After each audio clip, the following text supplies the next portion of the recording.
स्वागत है आप सभी का ओमकारेश्वर में। और ओमकारेश्वर में आपको कहाँ पर दर्शन करना है, यहाँ पर रहने की, खाने पीने की क्या क्या सुविधा है, ऐसी कंप्लीट इन्फॉर्मेशन मैं आपको इस वीडियो में देने वाला हूँ, तो वीडियो को पूरा ज़रूर देखना। महाकालेश्वर के दर्शन हो जाने के बाद उज्जैन के बस स्टैंड से सुबह की 7 बजे की बस पकड़कर मैं निकल पड़ा ओमकारेश्वर की ओर। अगर आपको उज्जैन से ओमकारेश्वर के लिए बस नहीं मिलती है तो आप इंदौर आकर इंदौर के सरवटे बस स्टैंड से बस ले सकते हैं और बस का किराया 220 रुपये पर पर्सन होता है। और उज्जैन से ओमकारेश्वर 140 किलोमीटर के दूरी पर है और बस आपको 5 से 6 घंटे ब्यूटीफुल नज़ारे दिखाते हुए ओमकारेश्वर बस स्टैंड तक लेकर आती है। और यहाँ से ओमकारेश्वर 1.5 किलोमीटर के दूरी पर है और यहाँ से आप पर पर्सन 10 या 20 रुपए देकर ओमकारेश्वर तक जा सकते हैं ऑटो से। ओमकारेश्वर में आते ही पवित्र नर्मदा मैया के जल में स्नान करने के बाद मैं निकल पड़ा ओमकारेश्वर मंदिर की ओर। मंदिर तक जाने के लिए आपको नर्मदा नदी पर बने हुए इस ब्रिज पे यानी मामलेश्वर सेतु से चलते हुए और नर्मदा मैया के दर्शन करते हुए आप पहुंच जाओगे ओमकारेश्वर मंदिर में। ओमकारेश्वर ज्योतिर्लिंग नर्मदा नदी के तट पर बसा हुआ है और जिस द्वीप पर यह मंदिर है वो चारों तरफ से नर्मदा नदी से घिरा हुआ है जो ओम आकार का दिखाई पड़ता है, इसीलिए इस जगह को ओमकारेश्वर कहते हैं। 12 ज्योतिर्लिंगों में से ओमकारेश्वर ज्योतिर्लिंग का चौथा स्थान है और इस मंदिर में जो ज्योतिर्लिंग है वो पंचमुखी रूप में स्थापित है और इस जगह पर 33 कोटि देवी देवताओं का वास है। ओमकारेश्वर मंदिर के सामने यानी कि नर्मदा मैया के दक्षिण तट पर मामलेश्वर ज्योतिर्लिंग स्थापित है। ओमकारेश्वर जी के दर्शन हो जाने के बाद मामलेश्वर के दर्शन करना जरूरी होता है, तभी आपकी ओमकारेश्वर की यात्रा सफल और संपूर्ण मानी जाती है। ओमकारेश्वर शिवलिंग 2 भागों में विभाजित है, सबसे पहला ओमकारेश्वर और दूसरा मामलेश्वर, लेकिन दोनों शिवलिंग को एक ही शिवलिंग के रूप में पूजा जाता है और मौजूदा मामलेश्वर मंदिर अहिल्याबाई होलकर जी के द्वारा पुनः निर्माण किया गया था। मामलेश्वर ज्योतिर्लिंग का दर्शन करने के बाद सीढ़ियों से उतरकर आप जैसे नीचे आओगे आप पहुंच जाओगे गोमुख घाट में। यहाँ पर एक गोमुख बना हुआ है जिसके मुंह से निरंतर रूप से पानी बहता रहता है, लेकिन जब मैं यहाँ पर पहुंचा नर्मदा नदी का पानी ज्यादा होने के कारण गोमुख पानी के अंदर जा चुका था। यहाँ पर भी आप दर्शन जरूर करना।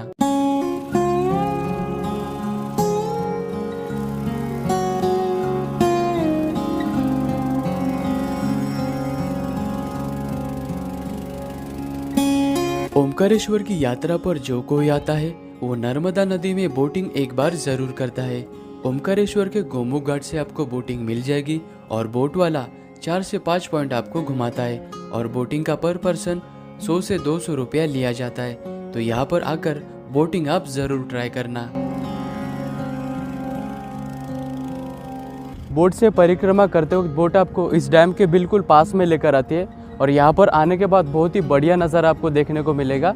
और यहाँ से 2 नदियाँ अलग हो जाती है, नर्मदा नदी और दूसरी तरफ से कावेरी नदी, और दोनों का जो संगम स्थान है वो उस तरफ है। और आप देख सकते हैं परिक्रमा मार्ग कितना बढ़िया है। ये सामने परिक्रमा मार्ग है और साथ ही में आपको नर्मदा मैया के दर्शन भी होते हैं। अभी हम परिक्रमा मार्ग पर है। ओमकारेश्वर मंदिर में दर्शन करने के बाद आप सीढ़ियों से नीचे उतर कर आते हो, वहीं से परिक्रमा मार्ग प्रारंभ होता है। परिक्रमा मार्ग पर मुझे ये प्राचीन केदारेश्वर महादेव जी का मंदिर नजर आया। परिक्रमा मार्ग पर आपको ये सबसे पहले मंदिर नजर आता है और यहीं पर आपको बहुत सारे गैलरियाँ भी नजर आएगी और मैंने अपने लाइफ में फर्स्ट टाइम गैलरी को इतने करीब से इस जगह पर खाते हुए देखा था।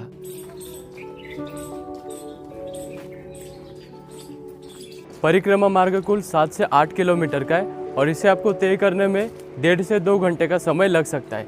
परिक्रमा करते वक्त नर्मदा मैया आपके साथ में ही चलती है और आपकी यात्रा को और भी खूबसूरत बना देती है।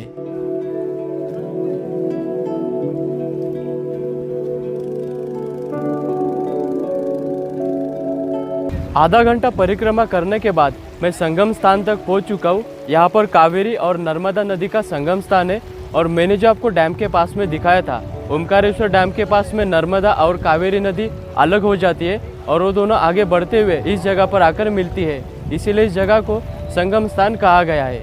संगम स्थान में दर्शन करने के बाद सीढ़ियों से थोड़ा ऊपर आने के बाद आपको ये ऋणमुक्तेश्वर महादेव जी का प्राचीन मंदिर नजर आएगा।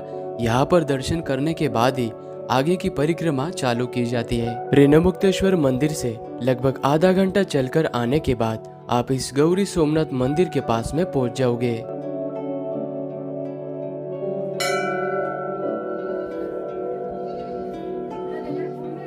गौरी शंकर मंदिर पांडवकालीन मंदिर है जो 1200 साल से भी पुराना मंदिर है और इस मंदिर के अंदर 6 फुट से भी बड़ा शिवलिंग स्थापित है।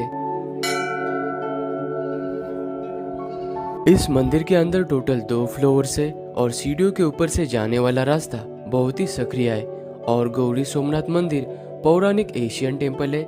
यहाँ पर आपको नक्काशी काम भी देखने को मिलते हैं और इस मंदिर के पहले मंजिल पर एक शिवलिंग स्थापित है। गौरी सोमनाथ मंदिर में दर्शन करने के बाद 5 मिनट चलते ही आपको ये शिव जी की प्रतिमा नजर आएगी। इस मंदिर में दर्शन करने के बाद अपनी परिक्रमा जारी रखें। परिक्रमा मार्ग पर चलते हुए आपको बहुत सारे पौराणिक मंदिर एवं वास्तुकलाएं नजर आती है।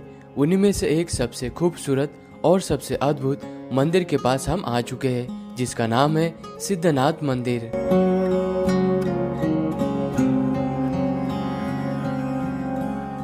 यह मंदिर भगवान शिव जी को समर्पित है और यह मंदिर 13th सेंचुरी में बनवाया गया था।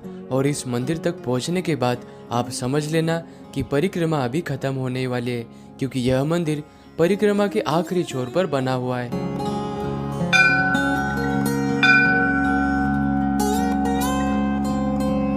सिद्धनाथ मंदिर से 10 से 15 मिनट चलने के बाद आप नर्मदा नदी के किनारे पर बने हुए इस ब्रिज के पास में पहुंच जाओगे और इस ब्रिज के ऊपर से चलते हुए आप ओमकारेश्वर ज्योतिर्लिंग के पास में पहुंच जाओगे। इस तरह से आपकी परिक्रमा पूर्ण हो जाती है।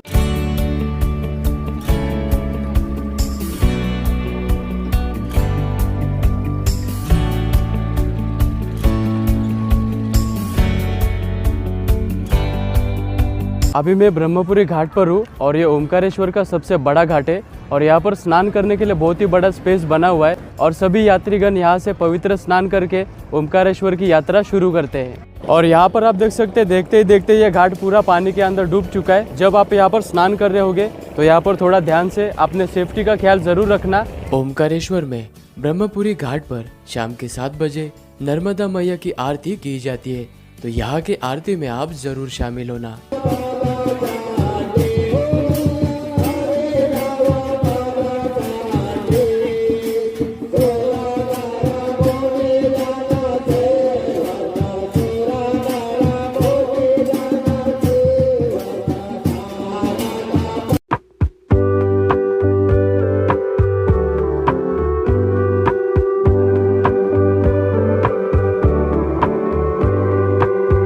ओमकारेश्वर में आने वाले भक्तों के लिए गजानन महाराज संस्थान की तरफ से सुविधा दी जाती है।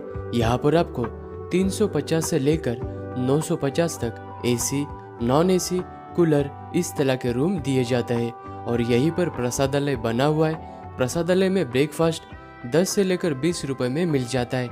अगर आप खाना खाना चाहते हैं तो उसकी भी सुविधा यहाँ पर मात्र 40 से लेकर 50 रुपए तक दी जाती है। अगर आप सिंगल पर्सन हो और भक्त निवास में रुकना चाहते हो तो यहाँ पर सिंगल पर्सन के लिए ऐसे डॉर्मेट्री बेड्स बने हुए और इनका चार्ज मात्र 40 रुपए से लेकर 60 रुपए तक है और यहाँ पर लॉकर की भी सुविधा है और इसमें आपको कॉमन वॉशरूम यूज करना होता है। सो इस वीडियो को यहीं पर एंड करते हैं। अगर मेरी वीडियो आपको अच्छी लगी तो वीडियो को लाइक करना, चैनल को सब्सक्राइब करना और मिलते हैं आपको नेक्स्ट व्लॉग में।